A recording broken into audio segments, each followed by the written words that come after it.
ভয়াবহ বিমান দুর্ঘটনা ত্রিভুবন এয়ারপোর্টে। ছবিটা আপনাদের দেখাবো। কি ভয়াবহ পরিস্থিতি, বিমান দুর্ঘটনায় অন্তত 15 জনের মৃত্যু হয়েছে বলে খবর পাওয়া যাচ্ছে। আপনাদের জানিয়ে রাখি আরো একবার, নেপালে ভয়াবহ বিমান দুর্ঘটনা। ত্রিভুবন এয়ারপোর্ট থেকে টেক অফের পরেই আছড়ে পড়ল যাত্রীবাহী উড়ান। কাঠমান্ডু থেকে পোখারার পথে এই বিপর্যয়। উদ্ধার অভিযানের মধ্যেই ব্ল্যাক বক্সের খোঁজ চলছে। দুর্ঘটনার মুহূর্তের ছবিটা আপনাদের দেখাচ্ছি।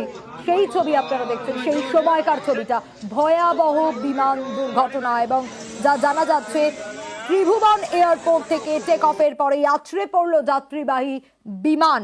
এবং আপনাদের জানিয়ে রাখি, সিসি ক্যামেরা ফুটেজ আপনাদের দেখাচ্ছি। একেবারে দুর্ঘটনার মুহূর্তের ছবি, সিসি ক্যামেরা বন্দি সেই ছবিটা আপনাদের দেখানোর চেষ্টা করছি। সিসি ক্যামেরা ফুটেজে ধরা পড়েছে একেবারে দুর্ঘটনার মুহূর্ত। কি ভয়াবহ দুর্ঘটনা দেখুন।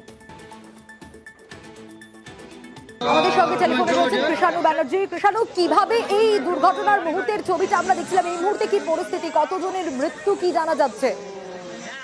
সোনিয়া, এখনো অব্দি মৃত্যুর নিশ্চয়তা পাওয়া যায়নি, কিন্তু 15 জনের, কমপক্ষে 15 জনের মৃত্যু হয়েছে বলে জানা যাচ্ছে। বিমানে 19 জন যাত্রী এবং কর্মী মিলিয়ে ছিলেন বলে জানা গিয়েছিল, কিন্তু আবার চীনের একটি দৈনিক জানাচ্ছে যে 22 জন থাকতে পারেন ওই বিমানে, কিন্তু সেই কোনো সত্যতা যাচাই করা যায়নি। কিন্তু 15 জনের মৃত্যুর খবর জানা যাচ্ছে এবং দেখাই যাচ্ছে যে বিমানটি টেক অফের পরই গোত্তা খেয়ে আছড়ে পড়ে এবং মুহূর্তের মধ্যে সেটার মধ্যে আগুন ধরে যায়। ফলে এই মৃতের সংখ্যা যে বাড়ার আশঙ্কা রয়েছে সেটা বোঝাই যায় এবং উদ্ধার কার্য চলছে।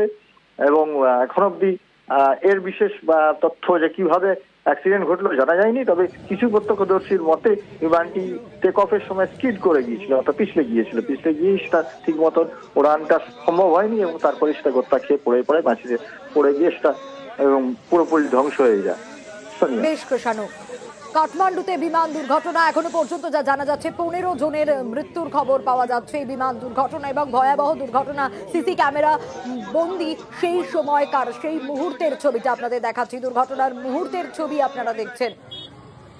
কাঠমান্ডুতে বিমান দুর্ঘটনা এবং এই ভয়াবহ বিমান দুর্ঘটনা ত্রিভুবন এয়ারপোর্ট থেকে টেক অফের পরেই একেবারে আছড়ে পড়ল যাত্রীবাহী উড়ান।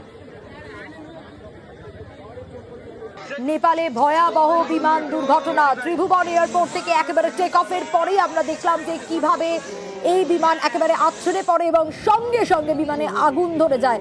কতজন এখনো পর্যন্ত যাত্রী ছিল, 22 জন না 19 জন, এক্স্যাক্ট জানা যাচ্ছে না। তবে আপডেট এলেই আমরা আপনাদের কাছে পৌঁছে দেবো সেই আপডেট। তবে উদ্ধার অভিযানের মধ্যেই কিন্তু ব্ল্যাক বক্সের খোঁজ চলছে, আর সেই সময়কার ছবিটাও আমরা আপনাদের দেখাচ্ছি। একেবারে ভয়াবহ বিমান দুর্ঘটনা, ত্রিভুবন এয়ারপোর্ট থেকে ঠিক টেক অফের পরেই আছড়ে পড়ে এই যাত্রীবাহী উড়ান এবং সঙ্গে সঙ্গে গোত্তা খেয়ে যখনই আছড়ে পড়ে তখনই আগুন ধরে যায়। একটু সিসি ক্যামেরাতে যে ছবি ধরা পড়েছে একেবারে দুর্ঘটনার মুহূর্তের ছবি, সেই ছবিটা একটু আপনাদের দেখাচ্ছি। এবং টেক অফের সময়, টেক অফের পরেই কিন্তু এই দুর্ঘটনা ঘটে, একেবারে যাত্রীবাহী উড়ান আছড়ে পড়ে। আর কাঠমান্ডুতে থেকে পোখারার পথে কিন্তু এই বিপর্যয় হয়। কাঠমান্ডু থেকে পোখারার পথেই বিপর্যয়। আপনাদের জানিয়ে রাখি, উদ্ধার অভিযান চলছে এবং উদ্ধার কার্য চলতে সেই সময়কার ছবিটা দেখুন, কিভাবে আগুন লেগে যায় বিমানে এবং ভয়াবহ অবস্থা। আশেপাশের মানুষজন তারা রীতিমতো চলে আসেন, কিন্তু ভয়াবহ পরিস্থিতি। ভিতরে কতজন ছিলেন, কারণ এখনো পর্যন্ত যা জানা যাচ্ছে তাতে এই বিমান দুর্ঘটনায় 15 জনের মৃত্যু হয়েছে। 15 জনের মৃত্যুর খবর পাওয়া যাচ্ছে এখনো পর্যন্ত। বিমানে কতজন ছিল সেটা কিন্তু এখনো পর্যন্ত এক্স্যাক্ট জানা যাচ্ছে না, আর কিছু সময় পরে হয়তো জানা যাবে। উদ্ধার কার্য কিন্তু চলছে এবং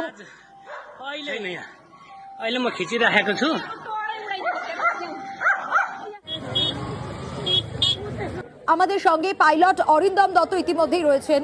একটু আপনার কাছ থেকেই জানতে চাইবো, কিভাবে টেক অফের পরে এভাবে আছড়ে পড়লো যাত্রীবাহী উড়ান? কোথাও গিয়ে কি ম্যানেজমেন্টের অভাব ছিল, কারণ টেক অফের পরেই এরকম একটা দুর্ঘটনা? বেসিক কথা, এটা যা মনে হচ্ছে এটা কোনো টেকনিক্যাল ডিফল্ট হওয়ার চান্সেস বেশি। এটা সিআরজে 200 কোয়াইট ওল্ড এয়ারক্রাফট। আমি যতটা যা নিউজ পেলাম 20 বছর পুরনো এয়ারক্রাফট। আর যেভাবে ওটা ভেঙে পড়লো, এটা মোস্ট প্রবাবলি টেকনিক্যাল ইস্যু হওয়াটাই স্বাভাবিক। আর এতে টেকনিক্যাল লোক নিয়ে যাচ্ছিল পোখরার দিকে, তো এয়ারক্রাফটেও হতে পারে একটা টেস্ট ফ্লাইট বা কোনো জায়গায় একটা কিছু হচ্ছে, সেটার জন্য নিয়ে যাওয়া হচ্ছিল। এত পুরনো এয়ারক্রাফট আর ওই সব জায়গায় এত টেকনিক্যালি ভালো সাপোর্ট পাওয়াটা খুব টাফ। তো যতক্ষণ না পুরো ব্যাপারটা আমাদের সামনে আসছে, ততক্ষণ না পার্টিকুলারলি কোনো ব্যাপারে একদম কংক্রিট ডিসিশন দেওয়া আমার পক্ষে ভুল হবে। বাট যতটা যা ছবি দেখলাম বা নিউজ আমি গ্যাদার করেছি, তাতে মনে হয় এটা একটা টেকনিক্যাল প্রবলেম হওয়াটা খুব স্বাভাবিক। সেক্ষেত্রে অরিন্দম বাবু আরো একটা বিষয় একটু জানতে চাইবো যে কোথাও গিয়ে কি কোনোভাবে নিয়ন্ত্রণ করা সম্ভব ছিল না, মানে এই পরিস্থিতিতে? সেটা স্বাভাবিক ব্যাপার, কেননা টেক অফ অ্যান্ড ল্যান্ডিং হলো ভীষণ ক্রুশিয়াল। এখন টেক অফের পরেই যদি একটা কোনো টেকনিক্যাল ভুল কিছু হয়, সেই সময় পাইলটের পক্ষে কন্ট্রোল করাটা খুবই টাফ হয়ে যায়।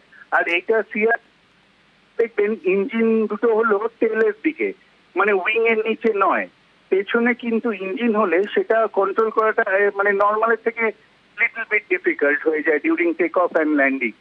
তো এক্ষেত্রেও যদি কোনো টেকনিক্যাল প্রবলেম হয়, তাকে কন্ট্রোল করাটা খুবই কঠিন হয়ে দাঁড়ায়। আর টেক অফ ল্যান্ডিং আপনাকে আগে যেমন বলেছি, সেটা একটা বিরাট ভাইটাল ব্যাপার, পাইলটের পক্ষেও একটা টাফ কন্ডিশন হয়ে দাঁড়ায়। সেক্ষেত্রে অরিন্দমবাবু আরো একটা বিষয় একটু জানতে চাইবো, খুব স্বাভাবিকভাবে এখন প্রযুক্তি যতটা উন্নত, সেই জায়গায় দাঁড়িয়ে কি মনে হয় এরকম একটা দুর্ঘটনা কোথাও গিয়ে কি প্রযুক্তিগত ত্রুটি নাকি হিউম্যান এরর, আপনি কি মনে করেন, আপনার অভিজ্ঞতা কি বলে? ফার্স্ট অফ অল, এটা মোর দ্যান 20 ইয়ার্স পুরনো একটা এয়ারক্রাফট। আর সিআরজে এখন আস্তে আস্তে মার্কেট থেকে কিন্তু প্রায় অবলুপ্ত হয়ে গেছে, কেননা ইঞ্জিনটা তেলের দিকে। তো এখানে প্রযুক্তিগত ব্যাপারটা তো একটা বড় ব্যাপার, আপনি সামনে রেখেই আমরা কথা বলতে পারি। এত পুরনো এয়ারক্রাফট, সেখানে যদি কোনো টেকনিক্যাল ফল্ট হয়, সেটাকে হিউম্যান যখন কন্ট্রোল করবে, তাকে অনেক বেশি লড়াই করতে হবে। এটা শুধু টেকনিক্যাল বা শুধু হিউম্যান এরার, দুটোকে সামনে রেখে বলাটা খুব কঠিন ব্যাপার। বাট যদি দুটো একসাথে হয়েও থাকে, সেটা আরো ডিফিকাল্ট। বাট আমার দেখে যা মনে হলো, যে ভিডিও ফুটেজ দেখে মনে হলো পাইলট লাস্ট অব্দি ট্রাই করেছে এটাকে নর্মালি একটা প্যাডি ফিল্ডে ল্যান্ড করানোর জন্যে। বাট যদি এরকম টেক অফে একটা কোনো কিছু অসুবিধা হয়, তখন টাফ হয়ে যায় যে কোনো পাইলটের জন্যে। এটা আমার ব্যক্তিগত মত। অরিন্দমবাবু আরেকটা কোয়েশ্চেন একটু রাখতে চাইবো, 2010-এর পর থেকে অন্তত 13 বার কমপক্ষে কাঠমান্ডুতে বিমান দুর্ঘটনার খবর সামনে এসেছে। সেক্ষেত্রে কি মনে হয় আপনার, কি কারণ থাকতে পারে, কেন এতবার দুর্ঘটনা? মেনলি হলো এটা নেপাল, এটা টোটালি টেরেন এরিয়া। এটা হলো কাঠমান্ডু ত্রিভুবন এয়ারপোর্ট, ইন্টারন্যাশনাল এয়ারপোর্ট, এটা বড় এয়ারপোর্ট। কিন্তু নেপালের ওয়েদারটা কিন্তু ভীষণই ডাইসি। আজকের দিনে অনেক বড় বড় এয়ারক্রাফট ল্যান্ড করছে, সেটা বড় কথা না, কিন্তু এর মানে জিওগ্রাফিক্যাল পজিশনটাই ডাইসি। আর সেখানে আমাদের ইন্ডিয়াতে যেমন টেকনিক্যাল খুব সাউন্ড লোকজন আছে, ওখানে কিন্তু এত সাউন্ড লোকজন নেই। মানে কোনো কিছু হলে আমার যা দেখা, যে ওটা আচ্ছা ঠিক আছে চলুন, মানে পুরো দিনের অ্যাম্বাসেডারের মতো আরে চলে এটা ওটা তাপ্পি মেরে চলে, কিন্তু এয়ারক্রাফটের ক্ষেত্রে সেরকম হয় না। তো সাউন্ড টেকনিক্যাল পার্সন থাকাটা খুব জরুরি যে কোনো এয়ারলাইনের জন্যই। সেখানে মানে নেপালে এরকম এটা একটা নেগেটিভ ব্যাপার হয়ে যায়। আমি কাউকে কোনো দোষ দিচ্ছি না বা কাউর ব্যাপারে আমি কোনো নেগেটিভ কথা বলছি না, আমার অত ধৃষ্টতাও নেই যে কোনো টেকনিক্যাল লোককে আমি বাজে কথা বলবো। বাট এটা একটা ম্যাটার করে, সেটা এইসব জায়গায় রুরাল এরিয়ায় বা কোনো রিমোট এরিয়ায় এত টেকনিক্যাল সাপোর্ট পাওয়াটা একটু টাফ হয়ে যায়, যেটা আমরা ইন্ডিয়ান বা অন্যান্য কান্ট্রিতে আমরা পেতে পারি। সেক্ষেত্রে অরিন্দমবাবু এই যে ব্ল্যাক বক্স খুব গুরুত্বপূর্ণ একটা ভূমিকা তো গ্রহণ করবে অবশ্যই। ডেফিনেটলি ব্ল্যাক বক্সে সবই থাকবে, ওটাতে সবার কথা থাকবে এবং টেকনিক্যাল কি হয়েছে সেটা বেরোবে, মানে সবকিছু ব্ল্যাক বক্স আপনাকে সমস্ত ডেটা দিয়ে দেবে, যাতে আপনি বুঝতে পারবেন আলটিমেটলি যে এটার রিজন কি, এটাতে পাইলটের প্রবলেম কি, পাইলট ভুল করেনি বা টেকনিক্যাল কি হয়েছে, আগুন লেগেছে, মানে সবকিছু এটা হবে। মানে কত ফিটে উঠে কোন দিকে টার্ন নিয়েছে, everything it will tell you. বেশ, অনেক ধন্যবাদ জানাবো আপনাকে। নেপালে ভয়াবহ দুর্ঘটনায় কাঠমান্ডুতে বিমান দুর্ঘটনায় 15 জনের মৃত্যু হয়েছে বলে জানা যাচ্ছে এবং টেক অফ করে ফ্লাইট, তারপরই কিন্তু এই দুর্ঘটনা। একেবারে সিসি ক্যামেরায় যে ছবি ধরা পড়েছে, সিসি ক্যামেরা বন্দী হয়েছে যে ছবি, একেবারে দুর্ঘটনার মুহূর্তের সেই ছবিটা আমরা আপনাদের দেখাচ্ছি। ভয়াবহ দুর্ঘটনা এবং ঠিক কিভাবে আগুন ধরে যায় ধাক্কা খাওয়ার পরে সেই ছবিটা আপনারা দেখছেন।